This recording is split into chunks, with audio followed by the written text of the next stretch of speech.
नमस्कार प्रेक्षकांनो. सावळ्याची जणू सावली या मालिकेच्या आजच्या भागामध्ये आपण जबरदस्त आणि धमाकेदार ट्विस्ट पाहणार आहोत.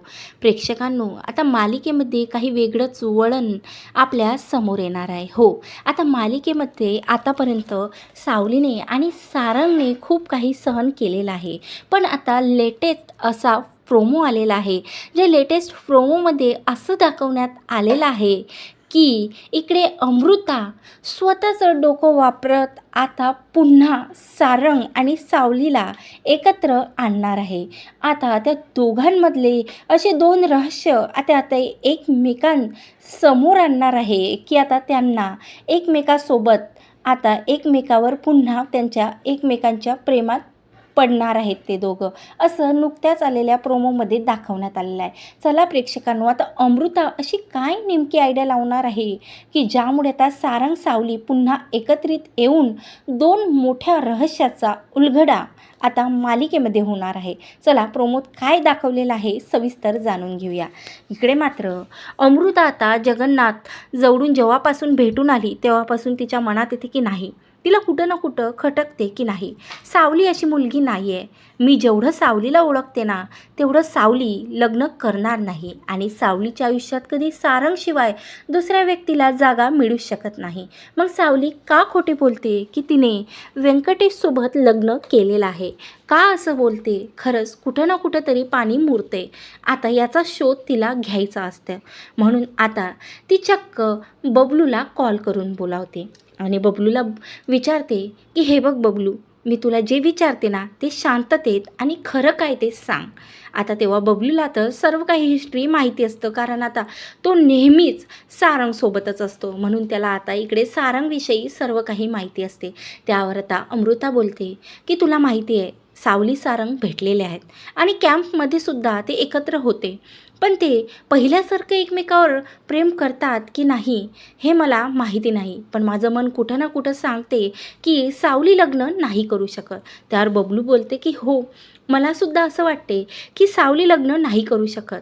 पण तुम्हाला माहिती आहे का अमृता वहिनी, सारंगने असं दाखवलेलं आहे की सुशीला त्याची बायको आहे, असं सावलीसमोर दाखवण्यात आलेलं आहे.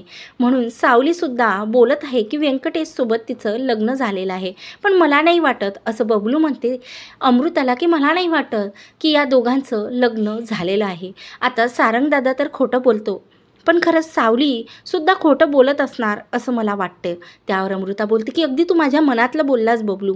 मी तुला याच गोष्टीचा विचार करण्यासाठी माझ्यासोबत तू चल आणि काय खरंच सावलीने व्यंकटेशसोबत लग्न केलं का याचा प्रूफ आपल्याला शोधायचा आहे. ती स्वतःच्या तोंडून तर काही बोलणार नाही, पण जे आहे ना ते व्यंकटेशच आपल्याला सांगू शकते. आणि त्या सुशीलाला घेऊन चक्क सावलीसमोर जायचं आहे आणि सांगायचं आहे की सारंगने कधीही कोणा सुशीला वगैरेचा विचार केलेला नाही आहे. सारंग फक्त सावलीचं आहे आणि सावली फक्त सारंगची आहे, असं या दोघांसमोर आपल्याला प्रूफ करत आता या दोघांनीही एकमेकांसोबत लग्न केलेलं नाही आहे हे प्रूफ आपल्याला करायचं आहे आणि पुन्हा सारंग सावलीला एकत्र आणायचं आहे.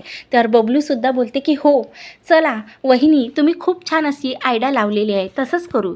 तर आता इकडे गुरुकुलमध्ये ज्या वेळेत आता सावली घरी असणार आहे त्यावेळेस आता बबलू लगेच अमृताला घेऊन गुरुकुलमध्ये येते. आता अमृता व्यंकटेशला भेटते आणि बोलते की हे बघा, मला माहिती नाही की सावली आणि तुमचं खरंच लग्न झालेलं आहे का, पण मला असं वाटते की जेवढं तुम्ही सावलीला ओळखता त्याच्यातून तुम्हीसुद्धा बघितलं असेल की सावलीचं सारंगवरती किती प्रेम आहे आणि म्हणून या दोघांना मला एकत्रित आणायचं आहे.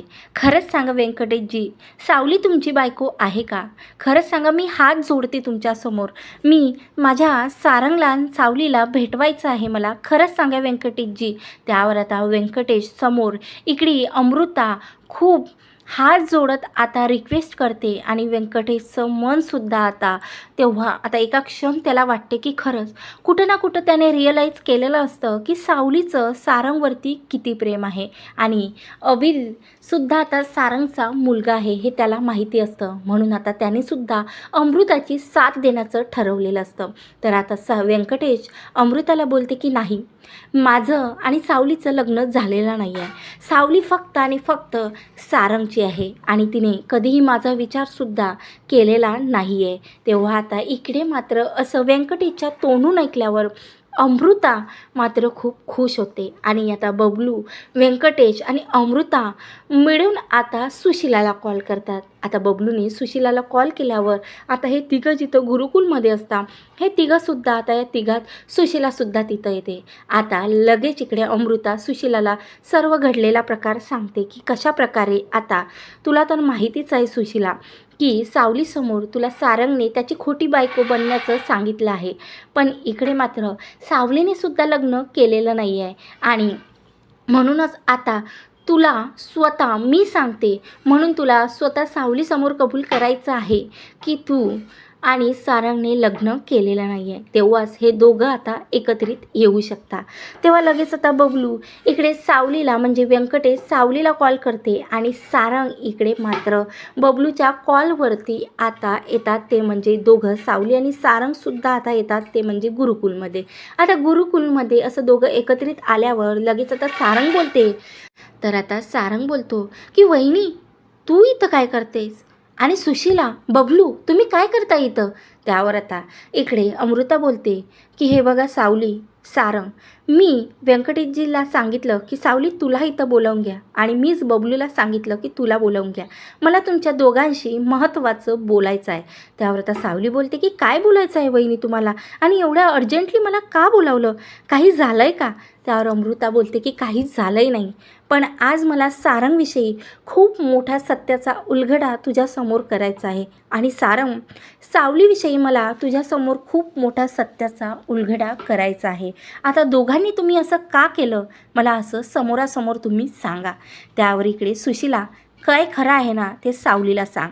आता अमृताने सांगितल्याप्रमाणे इकडे सुशिला बोलते की हो, माझं आणि सारंगचं लग्न झालेलं नाही आहे सावली.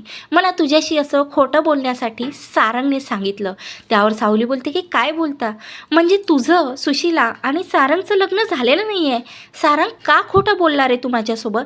त्यावर इकडे सारंग बोलते की याच्यातनं तुला काय फरक पडणार आहे सावली, तू तर माझ्या विना राहिली ना, माझ्याशिवाय तू सुद्धा दुसऱ्या सोबत लग्न केलं ना सावली. मी जरी कुण्या मुलीचा कधीही विचार केला नाही पण तू केला ना. त्यावर अमृता बोलते की नाही सारंग, हे खोटं आहे. जसा तू सावलीसोबत खोटा बोलला ना तसं सावलीसुद्धा तुझ्यासोबत खोटं बोललं. व्यंकटेशजी तुम्ही काय सत्य आहे सांगा. त्यावर सावली बोलते की नाही व्यंकटेशजी, तुम्ही काहीही बोलणार नाही.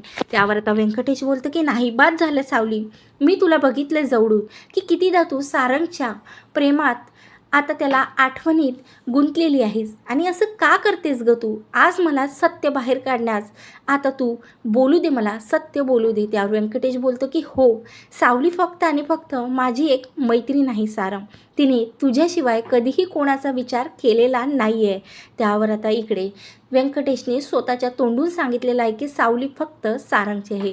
तेव्हा आता इकडे सावली आणि सारंगच्या डोळ्यातून आनंद अश्रू येतात आणि ते एकमेकाला मिठी मारतात आणि पुन्हा विचारतात की सांग ना असं तू का केलं. त्यावर आता इकडे अमृता बोलते की ठीक आहे, आतापर्यंत जे झालं ते विसरून जा, पण आता तुम्ही स्वतः सुखाने संसार करा. त्यावर आता इकडे सावली बोलते की हे बघा, मी लग्नाचं जरी खोटं बोलले पण मी आणखीन एक सत्य तुमच्यासमोर सांगणार आहे.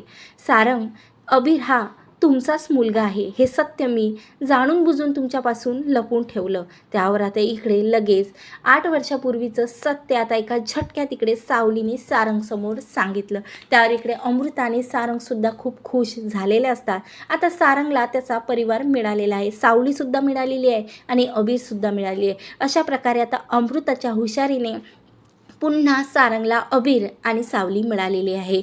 तर अशा प्रकारे 3 खूप मोठ्या रहस्याचा उलगडा आता मालिकेमध्ये झालेला आहे असं प्रोमोत दाखवण्यात आलेलं आहे. खरंच प्रेक्षकांनो, सावल्याची जणू सावली या मालिकेचे असे जबरदस्त ट्विस्ट बघण्यासाठी माझ्या चॅनलवर तुम्ही नवीन असाल तर नक्की सबस्क्राईब करा. व्हिडिओ आवडल्यास लाईक करा. धन्यवाद. जय गजानन माऊली.